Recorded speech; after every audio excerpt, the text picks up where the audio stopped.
نحمده ونصلي على رسوله الكريم اما بعد اعوذ بالله من الشیطان الرجیم بسم اللہ الرحمن الرحیم انا انزلنا الیک الکتاب بالحق فاعبد اللہ مخلصا له الدین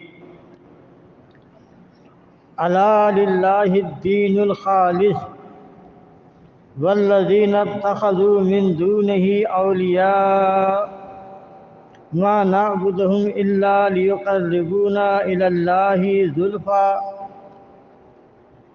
ان الله يحكم بينهم فيما هم فيه يختلفون ان الله لا يهدي من هو كاذب كفار۔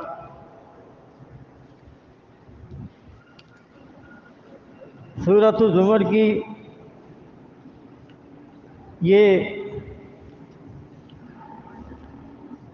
دو آیات ہیں، آیت نمبر 2 اور 3 آپ کے سامنے تلاوت کی ہیں۔ آیت نمبر 2 میں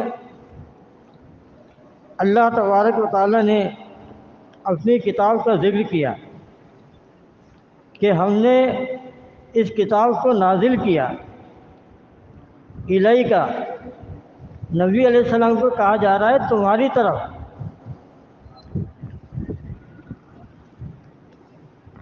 انا انزلنا الیک الکتاب کہ ہم نے نازل کیا تیری طرف الکتاب یعنی یہ قرآن مقدس بالحق حق کے ساتھ، سچائی کے ساتھ۔ کس لیے نازل کیا؟ فاعبد اللہ مخلصا لہ الدین، تاکہ تم اپنے دین کو خالص کر لو۔ خالص کہتے ہیں ملاوٹ سے پاک۔ ایسا دین اختیار کرو جس میں کوئی ملاوٹ نہیں، اور وہ دین ملے گا اللہ کی کتاب الکتاب میں، یعنی قرآن کریم کے اندر آپ کو اللہ کا خالص دین ملے گا۔ فاعبد اللہ، خالص دین کو اختیار کر کے پھر اللہ کی عبادت کرو، اللہ کی بندگی کرو، عبادات بجا لاؤ، فرائض انجام دو، صوم و صلاۃ ہے، روزے ہیں، حج ہے، زکوٰۃ ہے، یہ فریضہ ہے، انجام دو۔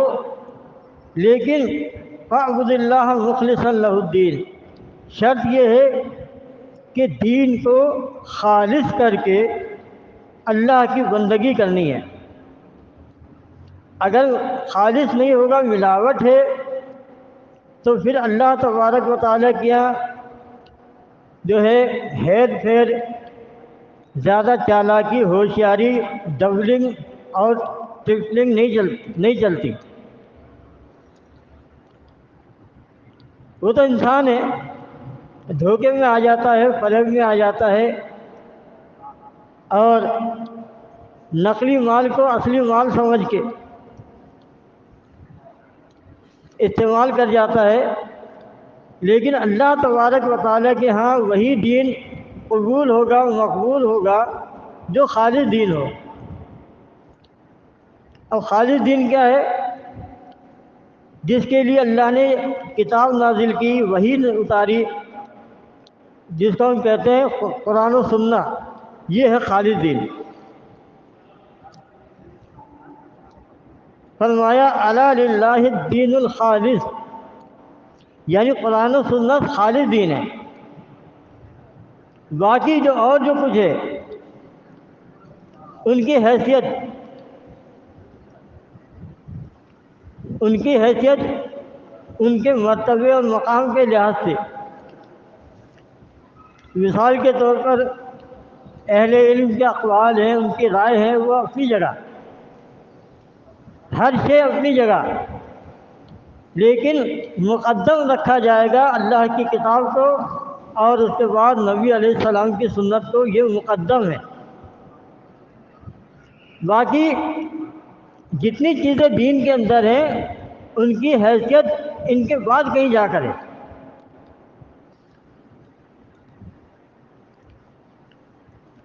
کہتے ہیں کہ ہر شے کو اس کی حیثیت کو رکھنا چاہیے.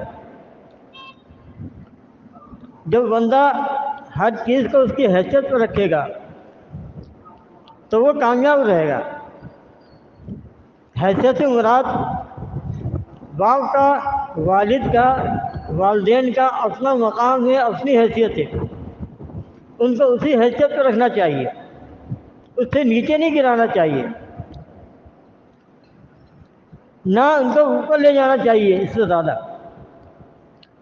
دیکھیں نبی علیہ السلام نے اپنی ذات کے معاملے میں کیا کہا ہے اپنے لیے کہ میرے معاملے میں حد سے تجاوز نہ کرنا، غلو اختیار نہ کرنا، تجاوز نہ کرنا، مجھے اتنا آگے نہ بڑھانا جیسا کہ عیسائیوں نے کیا. انہوں نے عیسیٰ علیہ السلام کو اتنا آگے بڑھا دیا کہ ان کی محبت میں اللہ کا بیٹا بنا دیا. کہا کہ میرے معاملے میں ایسا نہ کرنا، سن رکھو کہ میں اللہ کا بندہ اور اس کا رسول ہوں، ایک بشر ہوں. تو دیکھیں نبی علیہ السلام کو جو مقام، جو حیثیت اللہ تبارک و تعالیٰ نے عطا کی ہے، دی ہے، وہ حیثیت نبی اور بشر کے اسی حیثیت کو رکھنا چاہیے. لیکن اگر ہم نبی کا مقام آگے بڑھا دیں گے، اس سے آگے، تو یہ حد سے تجاوز ہے. یہاں سے گمراہی کا راستہ نکلتا ہے، کفر و شرک کا راستہ یہیں سے نکلتا ہے. اسی طرح سے نبی کے مقام کو ان کی اصل مقام سے نیچے کر دینا، یہ بھی گمراہی کا راستہ ہے، جس کو کہتے ہیں افراط و تفریط. افراط و تفریط کیا ہے؟ عیسائیوں نے عیسیٰ علیہ السلام کی محبت میں ان کو آگے بڑھایا اور اللہ کی الوہیت میں شامل کر دیا. یہ ہے افراط. تفریط یہ ہے کہ کسی کا مقام نیچے گرا دینا. وہ کیسے؟ کہ یہودیوں نے موسیٰ علیہ السلام کو تو نبی مانا، لیکن عیسیٰ علیہ السلام کو نبی ماننے سے انکار کیا. اسی طریقے سے یہود و نصارہ نے اپنے انبیاء کو تو مانا ہے، لیکن نبی علیہ السلام کی نبوت سے انکار کر دیا. اس کو کہتے ہیں افراط و تفریط، کہ کسی کو ماننا ہے، کسی کو نہیں ماننا ہے، کسی کو اتنا آگے بڑھانا ہے کہ نبوت سے کے مقام سے نکال کر الوہیت کے مقام پر فائز کر دینا، جیسا کہ عیسائیوں نے کیا، یا آج اس امت کا نے نبی علیہ السلام کے ساتھ کیا ہے کہ انہیں اللہ کی الوہیت میں شامل کر دیا، شریک کر دیا، اللہ کی صفات انہیں عطا کر دی، جیسا کہ محمد حنیف اور ان کے ساتھی اعلانیہ یہ کہتے پھرتے ہیں کہ اللہ تعالیٰ اپنی صفت انبیاء کو عطا کرتا ہے اور معاملہ انبیاء تک نہیں. وہ کہتے ہیں کہ بھائی جب اللہ کی صفت ہے دیکھنا و سننا، اور بندے کی بھی صفت ہے، تو یہ تو اللہ کی صفت مل گئی نا انسان کو. تو آپ دیکھیں کہ انہوں نے کس طرح سے اللہ کی صفات میں اللہ کی مخلوق کو، نبی علیہ السلام کو، عیسیٰ علیہ السلام کو اور مخلوقات کو اللہ کی صفت السمیع البصیر، اللہ کی صفت احیاء الموتیٰ میں عیسیٰ علیہ السلام کو شریک مانا کہ اللہ نے ان کو اپنی صفت مردے زندہ کرنے کی عطا کر دی تھی. تو یہ ہے، اس کو کہتے ہیں افراط. تفریط یہ کہ کسی نبی کے مقام کو نیچے گرا دینا۔ فرمایا الا للہ الدین الخالص، دیکھیں اللہ کے دین میں نہ افراط ہے نہ تفریط ہے، ایک متوسط معتدل دین ہے۔ یہ ایسا دین ہے جس نے ہر ایک کا مقام، اس کا رتبہ، اس کی حیثیت متعین کر دی ہے، اسی حیثیت میں رکھنا ہے۔ اللہ تبارک و تعالیٰ کی اپنی شان ہے، اس کا اپنا مقام ہے، اس کے مقام تک بندوں کو لے جانا یا اللہ کو نیچے لے آنا، یہ کفر و ضلالت کا راستہ ہے۔ الا للہ الدین الخالص، فرمایا سن رکھو کہ دین خالص اللہ ہی کے لیے ہے، اسی کے لیے ہے خالص عبادت۔ والذین اتخذوا من دونہ اولیاء، اور فرمایا کہ لوگوں نے بنا لیے من دونہ، اللہ کے سوا، اللہ کو چھوڑ کر اولیاء، اور اپنے اولیاء سرپرست کارساز بنا لیے، اور وعلیکم السلام، انہیں یہ مقام اور رتبہ انہوں نے دیا۔ اس کی وجہ وہ یہ بتاتے ہیں مشرکین، ما نعبدہم الا لیقربونا الی اللہ زلفی، کہتے ہیں کہ ہم ان کی عبادت نہیں کرتے مگر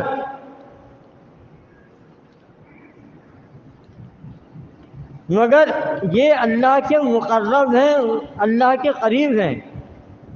یعنی اس کا مطلب یہ ہوا کہ ہم ان کی عبادت اس لیے کرتے ہیں کہ یہ اللہ کے قریب ہیں۔ بعض لوگ جو عربی زبان و ادب سے واقف نہیں ہیں وہ اس کا ترجمہ غلط کر جاتے ہیں، کہتے ہیں مشرکین کہتے ہیں کہ ہم ان کی عبادت نہیں کرتے مگر ہم انہیں اللہ کے قریب سمجھتے ہیں۔ یہ ترجمہ نہیں ہے، ترجمہ یہ ہے کہ ہم ان کی عبادت اس لیے کرتے ہیں کہ یہ اللہ کے قریب ہیں۔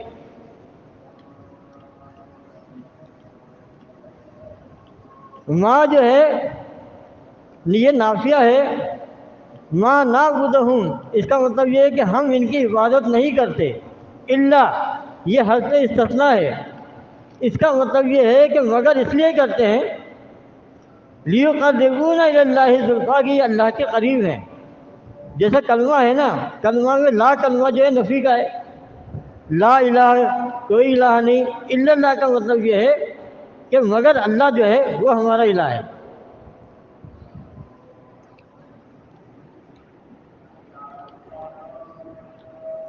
تو مشرکین کیا کہتے تھے کہ ہم ان معبودوں کی، ان کو معبود اس لیے بناتے ہیں، ان کی عبادت اس لیے کرتے ہیں کہ یہ اللہ کے قریب ہیں، اور ظاہر ہے کہ جب اللہ کے قریب ہیں تو اللہ تبارک و تعالیٰ کی خصوصی توجہ ان کی طرف ہوگی۔ جب یہ اللہ کے مقرب ہیں، قریب ہیں، تو اللہ تبارک و تعالیٰ کے ہاں ان کی سنوائی ہوگی۔ جب یہ اللہ کے مقرب اور قریب ہیں، اللہ کی چہیتے ہیں، لاڈلے ہیں، تو اللہ ان کی ٹالے گا نہیں، انہیں ناراض نہیں کرے گا۔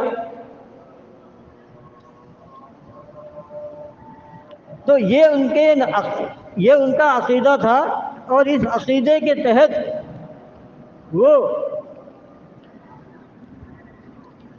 یہ سمجھتے تھے کہ وہ کوئی اچھا کام کر رہے ہیں، بھلائی کا، نیکی کا کام کر رہے ہیں۔ دیکھیں یہ جتنے شرکی عقائد ہیں نا، بالخصوص کلمہ پڑھنے والے یا غیر کلمہ کو یہ شرک کرتے ہیں تو اس کے اندر بھی اچھائی کا پہلو نکال کر کرتے ہیں. بھائی یہ جتنے مشرک ہیں نا یہ غیر اللہ کے نظر نیاز دیتے ہیں تو اس میں باقاعدہ اللہ کا نام لیتے ہیں. ایسا تو نہیں ہے کہ اس کے اندر رام یا بھگوان کا نام لے رہے ہوں. ایسا تو نہیں ہے نا کہ یہ 11ویں کی دیکھ بناتے ہوں اور دیکھ کے کھڑے کے کہتے ہوں کہ رام بھگوان شنکر بھگوان کا نام لیتے ہوں. ایسا نہیں ہے. یہ اللہ کا نام لیتے ہیں، نیکی کا کام سمجھ کے شرک کرتے ہیں. تو مکے کے مشرک بھی یہ کہتے تھے کہ ہم ان کی عبادت اس لیے کرتے ہیں کہ اس میں کوئی برائی نہیں ہے، اس لیے کہ یہ اللہ کے نیک بندے ہیں.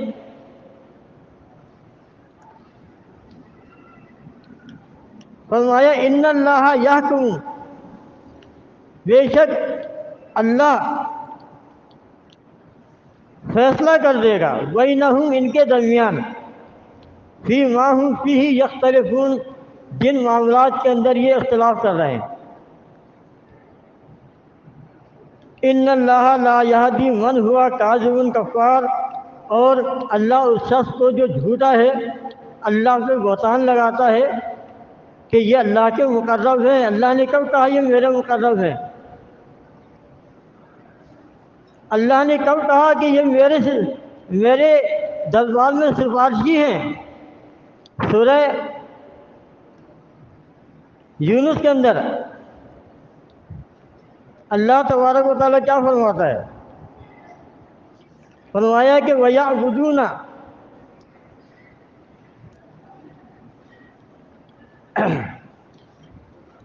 وَيَعْبُدُونَ مِن دُونِ اللَّهِ مَا لَا يَنْفَعُهُمْ وَلَا يَضُرُّهُمْ وَيَقُولُونَ هَؤُلَاءِ شُفَعَاؤُنَا عِندَ اللَّهِ.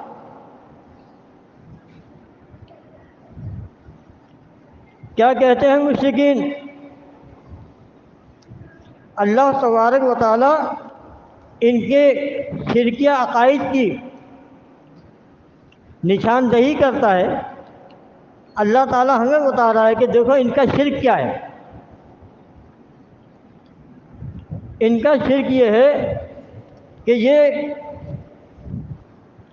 عبادت کرتے ہیں وَيَعْبُدُونَ مِن دُونِ اللَّهِ، اللہ کو چھوڑ کر اللہ کے سوا ایسی ہستیوں کا مالا یضرہم، جو انہیں نقصان نہیں پہنچا سکتی، یعنی ان کے پاس کوئی اختیار نہیں ہے کہ وہ انہیں نقصان پہنچائیں. ولا ینفعہم، اور نہ انہیں نفع پہنچا سکتے ہیں. ویقولون، اور کہتے ہیں اپنے شرک کی توجیہ بیان کرتے ہیں کہ ہم کیوں انہیں پکارتے ہیں، ان کے واسطے وسیلے دیتے ہیں. اس کی وجہ بیان کرتے ہیں. وجہ کیا ہے؟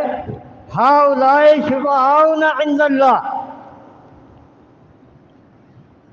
یہ تمام ہستیاں جنہیں ہم نے اللہ کی الوہیت میں شریک کیا ہے. ہؤلاء، یہ تمام ہستیاں، یہ بزرگ و برتر ہستیاں ہیں، اللہ کے مقرب ہیں، اللہ کے لاڈلے ہیں، اللہ کے چہیتے ہیں، یہ محبوب الہی ہیں. یہ کہتے ہیں نا، کیا کہتے ہیں؟ نظام الدین اولیاء محبوب الہی ہیں، معین الدین چشتی محبوب الہی ہے، یہ اللہ کے محبوب ہیں.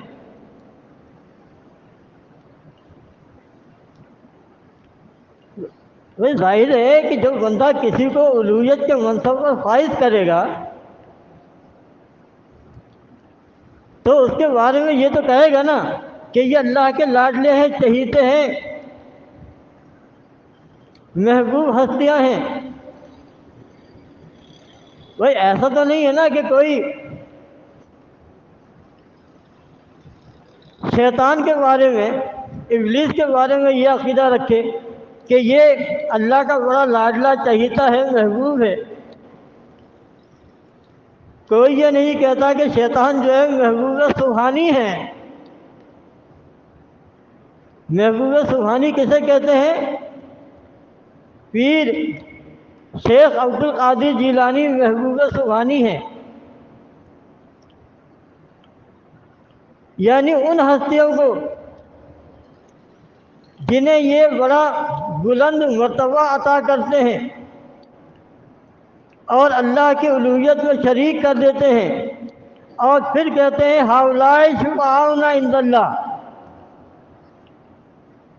کہ یہ اللہ کی جناب میں ہماری بات پہنچانے والے ہیں، ہماری سفارش کرنے والے ہیں۔ اللہ تبارک و تعالیٰ فرماتا ہے ان کے اس عقیدے کے جواب میں یہ آیت نازل کی ہے، سورہ یونس آیت نمبر 18۔ کیا فرمایا؟ قل، کہہ دو، اتنبئون اللہ،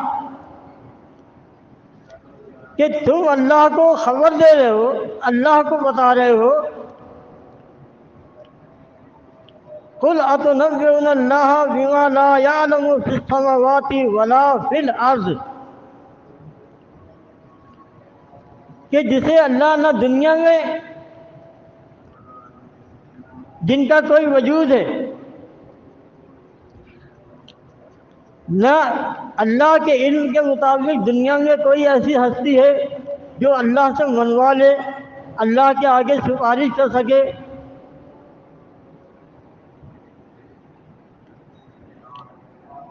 فی السماوات، آسمانوں میں، ولا فی الارض، اور زمین میں۔ آگے فرمایا سبحانہ وتعالی عما یشرکون، کہ پاک ہے وہ ذات اللہ تبارک و تعالیٰ کی، وتعالی، اور بلند ہے، عما یشرکون، ان کے شرک سے جو یہ کر رہے ہیں۔ تو یہ جو عقیدہ ہے یہ بڑا عالمگیر بین الاقوامی عقیدہ ہے۔ مکے کے مشرک کا بھی یہی عقیدہ تھا، ہندوؤں کا بھی یہی ہے، مجوسیوں کا بھی یہی عقیدہ ہے، اور کلمہ پڑھنے والے بالخصوص دیوبند بریلوی کا بھی یہی عقیدہ ہے، اور کچھ اہل حدیث بھی اس کو مانتے ہیں۔ اہل قبور کے واسطے وسیلے کو تو آپ دیکھیں اللہ نے صاف بتا دیا کہ یہ دعویٰ، یہ وسیلہ، یہ واسطہ یہ مشرکین کا تھا۔ اب دیوبند کا کیا معاملہ ہے؟ دیوبند کا معاملہ یہ ہے کہ یہ کھلے کھلا شرک کرتے ہیں اور پھر اس کی تعویل بھی کرتے ہیں۔ محمود الحسن نے سورہ فاتحہ کا ترجمہ تفسیر لکھی ہے، ایاک نعبد و ایاک نستعین، اس پہ حاشیہ دیا، حاشیہ نمبر 5، اور کہتا ہے کہ ہاں یہ بات تو صحیح ہے کہ اللہ کے مقبول بندوں کو واسطہ رحمت الہی کا ذریعہ سمجھتے ہوئے، غیر مستقل ذریعہ سمجھتے ہوئے، اگر ان سے بھی مدد طلب کی جائے، استعانت طلب کی جائے، استعانت مانگی جائے ظاہری طور پر، تو یہ جائز ہے۔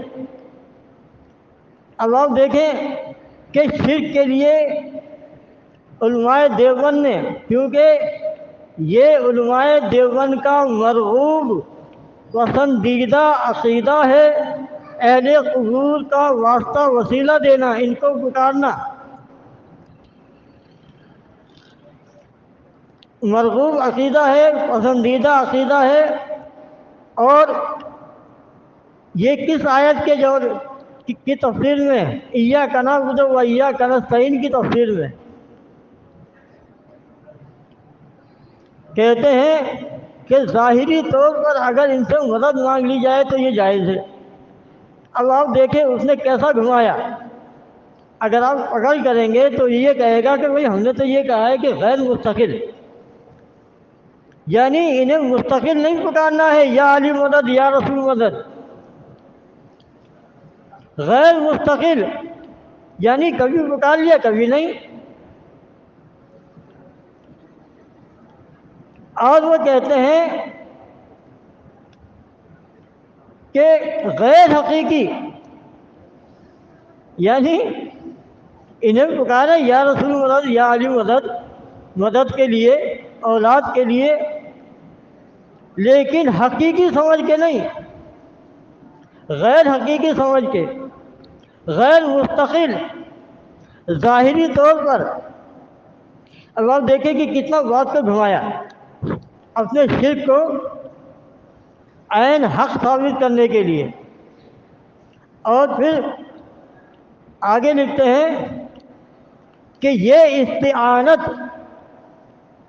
استعانت کے معنی ہوتے ہیں مدد طلب کرنا، یعنی غیر اللہ سے استعانت طلب کرنا در حقیقت حق تعالی ہی سے استعانت ہے۔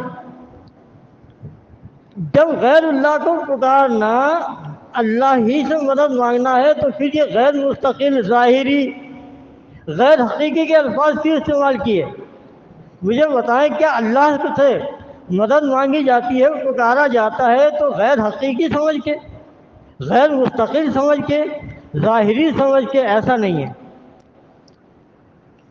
تو آپ دیکھیں آخر کے اندر کہاں لا کے مارا ہے کہ ان کو پکارنا در حقیقت حق تعالی ہی سے استعانت ہے، مدد مانگنا ہے۔ اور احمد رضا نے کیا لکھا ہے، بریلوی کیا کہتے ہیں؟ بریلوی یہ کہتے ہیں کہ غیر اللہ سے مدد مانگنے کو شرک کہنا، ناجائز کہنا، یہ باطل عقیدہ ہے، یعنی یہ کہنا غلط ہے، باطل سوچ ہے کہ غیر اللہ سے مدد نہیں مانگنی چاہیے۔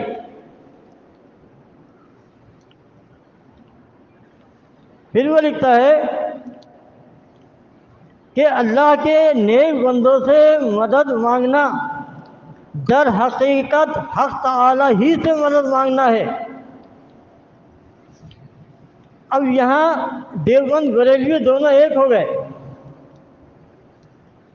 حق تعالی ہی سے مدد مانگنا ہے، یہ استعانت مدد مانگنا بریلوی کہتے ہیں استعانت بالغیر نہیں۔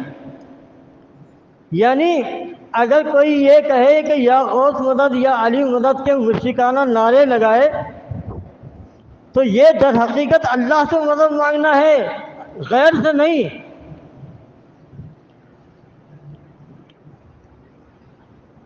اب دیکھیں دونوں شرک کے اندر لت پت ہیں، دونوں کے دونوں لتھڑے ہوئے ہیں۔ قرآن کہہ رہا ہے سبحانہ وتعالی عما یشرکون، دیوبندی کہتا ہے ہؤلاء شفعاؤنا، یہ ہمارے لال پیلے نیلے پیلے قلندر، یہ غوث قطب ابدال، یہ داتا دستگیر، ہؤلاء شفعاؤنا عند اللہ، کہتے ہیں کہ ہم ان کے دن مناتے ہیں، عرصوں میلے مناتے ہیں۔ کیوں مناتے ہیں؟ ہؤلاء، یہ تمام کے تمام بزرگ ہستیاں، شفعاؤنا، ہمارے سفارشی ہیں، عند اللہ، اللہ کے پاس۔ مشرکین کے اس بات کے جواب میں اللہ نے کیا فرمایا؟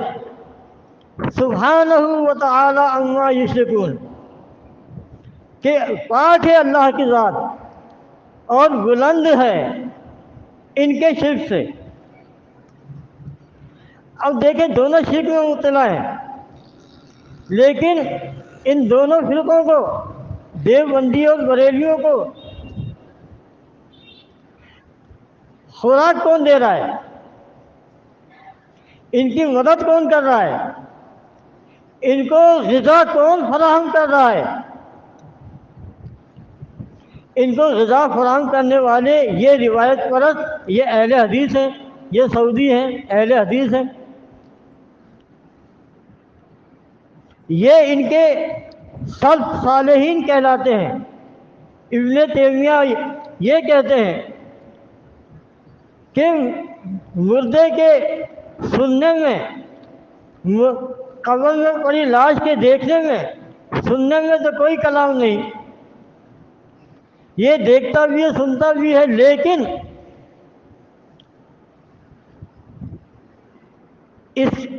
اس کو مدد کے لیے پکارنا یہ غلط ہے، اس کو وسیلہ بنانا یہ غلط ہے، لیکن دیکھنا سننا حق ہے۔ بھائی جب آپ نے دیوبندی بریلیوں کے مردہ جسم کے اندر مردہ جسم کو آکسیجن دے دی تو یہ دونوں مردہ زندہ ہو گئے۔ غذا کون فراہم کر رہا ہے؟ اہل حدیث، سعودی، حنبلی، یعنی شرک کا جو کیا کہنا چاہیے، شرک کا جو منبع ہے وہ تو سعودیہ سے جاری ہو رہا ہے، اہل حدیث اس کو لے کے چل رہے ہیں۔ بھائی کوئی بھی ان کو جب پکارتا ہے، جب واسطہ وسیلہ دیتا ہے، دیوبندی کا اپنا اسٹائل ہے، دیوبندی کہتا ہے کہ اے اللہ تو فاطمہ کی اولاد کے صدقے میں ہمارے فلاں مشکل حل کر دے، ہماری مدد فرما۔ اور بریلوی حضرات جو ہے یہ غوث قطب ابدال کو وسیلہ بناتے ہیں، فاطمہ رضی اللہ عنہ کی اولادوں کو وسیلہ بناتے ہیں، اور اہل تشیع 5 نفوس کو کہتے ہیں کہ یہ اللہ کے نور سے بنے ہیں، یعنی فاطمہ، علی، حسن، حسین اور محمد صلی اللہ علیہ وسلم، وہ یہ کہتے ہیں یہ 5 جو ہیں یہ اللہ کے نور سے جدا ہوئے ہیں۔ تو تو اہل تشیع حضرات ان کو وسیلہ بناتے ہیں، واسطہ دیتے ہیں۔ تو آپ دیکھیں کہ جتنا بڑا مشرک شرک کرنے والا ہوتا ہے اتنا ہی بڑا مشرک ان کا سہولت کار بھی ہوتا ہے، ان کو مدد فراہم کرنے والا بھی ہوتا ہے۔ وہی سہولت کاری بھی جرم ہے نا۔ اگر میں اپنے گھر میں کسی مجرم کو پناہ دے دوں تو میں بھی مجرم ہوں نا۔ تو معلوم ہوا ہے کہ یہ تینوں مجرم ہیں، اور بڑے مجرم کون ہیں؟ جہاں سے کفر و شرک کے سوتے پھوٹتے ہیں، جہاں سے توحید کی دعوت اٹھنی چاہیے تھی وہاں سے یہ دعوت اٹھ رہی ہے کہ اللہ تبارک و تعالیٰ نبی علیہ السلام کی روح کو لوٹا دیتا ہے، وہ سلام کو جواب دیتے ہیں۔ جہاں سے توحید کی دعوت اٹھی تھی، اللہ کے نبی نے مکے سے الہکم الہ واحد کی دعوت اٹھائی تھی، اسی سرزمین سے اب کفر کی دعوت اٹھائی جا رہی ہے، شرک کی دعوت اٹھائی جا رہی ہے توحید کے لبادے میں۔ دیکھیں اگر کفر اپنی اصل شکل میں ہو تو پھر اس سے کوئی خطرہ نہیں۔ اگر آپ کے سامنے کوئی عیسائی پادری صلیب لٹکا کے آ جائے تو آپ بولے گے یہ تو عیسائی ہے، آپ اس کے بہکاوے میں نہیں آؤ گے۔ کوئی یہودی آ جائے، لیکن اگر کوئی جبہ پہن کے آ جائے، امامہ باندھ کے آ جائے، پانچے اونچے کر کے آ جائے، آپ بولو گے یہ تو متقی پرہیزگار ہے۔ تو آپ دیکھیں کہ خطرہ ان سے ہے جو اسلام کے بھیس میں کفر کی تبلیغ کر رہے ہیں۔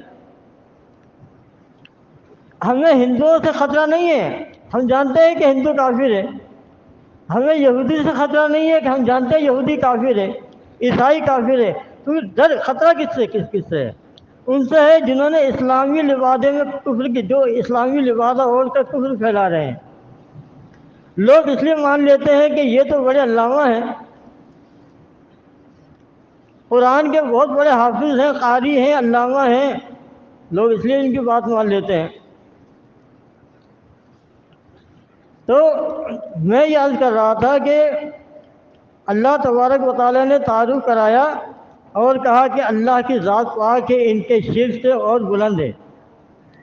آگے فرمایا وما کان الناس الا امۃ واحدہ، کہ یہ پوری انسانیت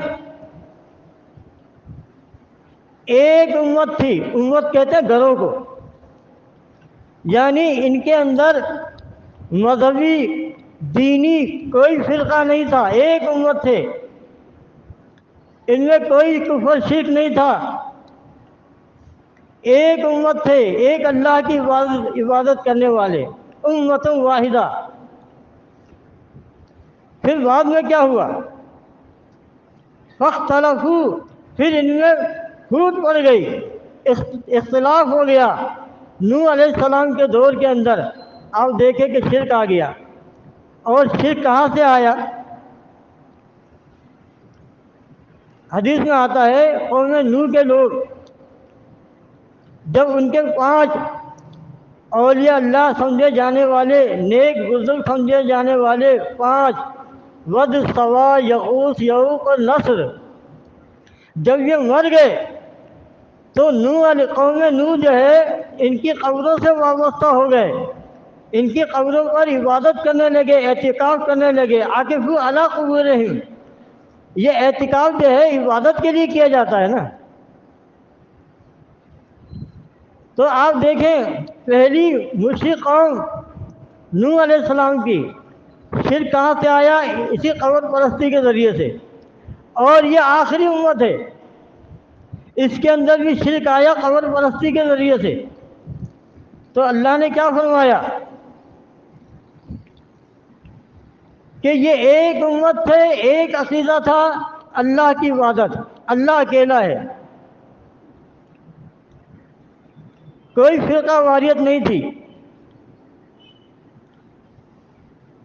فاختلفوا، پھر ان میں پھوٹ پڑ گئی، اختلاف ہو گیا۔ نوح علیہ السلام آئے ان کی اصلاح کے لیے۔ اللہ فرماتا ہے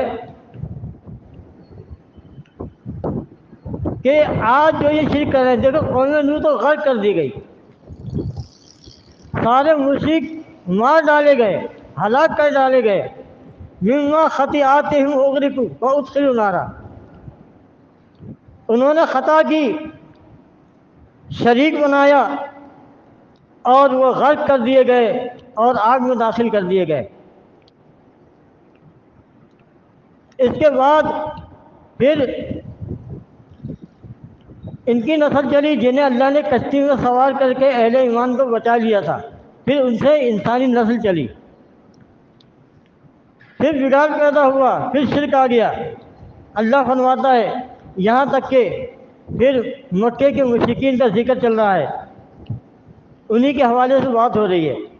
اللہ فرماتا ہے ولولا کلمۃ سبقت، کہ اگر اللہ نے ایک بات طے نہ کر لی ہوتی، ایک فیصلہ نہ کر لیا ہوتا کہ نسل انسانی کو اللہ تعالیٰ قیامت تک جاری رکھے گا، اگر یہ اللہ کے یہاں یہ بات طے نہ ہوتی تو اللہ کیا فرماتا ہے لَقُضِیَ بَیْنَہُم، ان کے درمیان دنیا ہی میں فیصلہ کر دیا جاتا، سارے مشرک مار ڈالے جاتے۔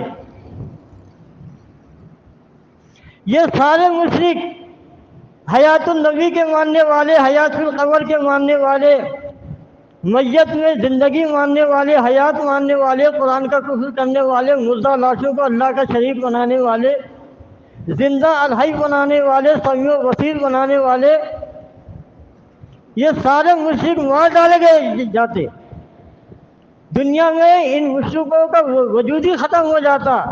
لیکن اللہ فرماتا ہے ولولا کلمۃ سبقت، لیکن اللہ نے، اللہ کا کلمہ سبقت کر گیا۔ وہ کلمہ کیا ہے؟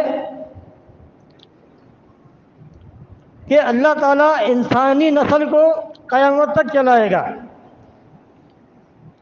یہ تیرے رب کا کلمہ ہے، فیصلہ ہے، ورنہ لقضی بینہم، ان کے درمیان فیصلہ کر دیا جاتا، سارے مشرک مار ڈالے جاتے جیسا قوم نوح کے مشرک مارے گئے۔ فیما فیہ یختلفون، اور ان کے اختلاف کے سبب ان کا فیصلہ ہو چکا ہوتا۔ تو یہ ہے کہ ایک دن یہ ہے اللہ کی کتاب، اللہ کے نبی کا طریقہ، اللہ کے نبی کی سنت، اور ایک دن آپ کے سامنے، آپ کے اطراف میں، ہر مسجد کے اندر، محراب کے اندر آپ دیکھیں ان کا دین الگ ہے جو قرآن و سنت سے جدا ہے۔ میں یہ نہیں کہتا کہ ہر مسئلے میں اختلاف ہے، اصل جو اختلاف ہے وہ ہے اللہ کی الوہیت کے مسئلے میں، کہ اللہ اکیلا الہ ہے یا اور بھی اس کے الہ ہیں۔ اللہ اکیلا اولاد دینے والا ہے یا یہ نیلے پیلے لال قلندر بھی اولاد دیتے ہیں؟ جھگڑا اس کا ہے اللہ کی ربوبیت کا، اس کی الوہیت کا، اس کی شان کا، اس کی کبریائی کا، جس میں انہوں نے اللہ کی مخلوق کو شریک کر دیا۔ اللہ تبارک و تعالی ہمیں دین خالص اختیار کرنے کی توفیق دے۔ اقول قولی واستغفر اللہ لی ولکم ولسائر المؤمنین۔ یہ آنے والے اتوار کا پروگرام انشاءاللہ اسی مسجد میں صلاۃ العصر کے بعد درس قرآن، سوال و جواب ہوگا، اور جیسا کہ ہر مہینے کا آخری اتوار اس مسجد میں پروگرام ہوتا ہے درس کا، اسی طرح خواتین کا بھی آخری اتوار کو درس کا پروگرام لانی 6 نمبر شاہد بھائی کے گھر پہ ہوتا ہے۔ اچھا، اثر صلاۃ العصر آج سے 5:15 بجے ہوا کرے گی، اور عشاء 9 بجے۔ صلاۃ العصر آج سے 5:15 بجے، اور عشاء کی نماز 9 بجے ہوگی۔ ٹھیک ہے، 9 بجے ہوگی عشاء کی نماز۔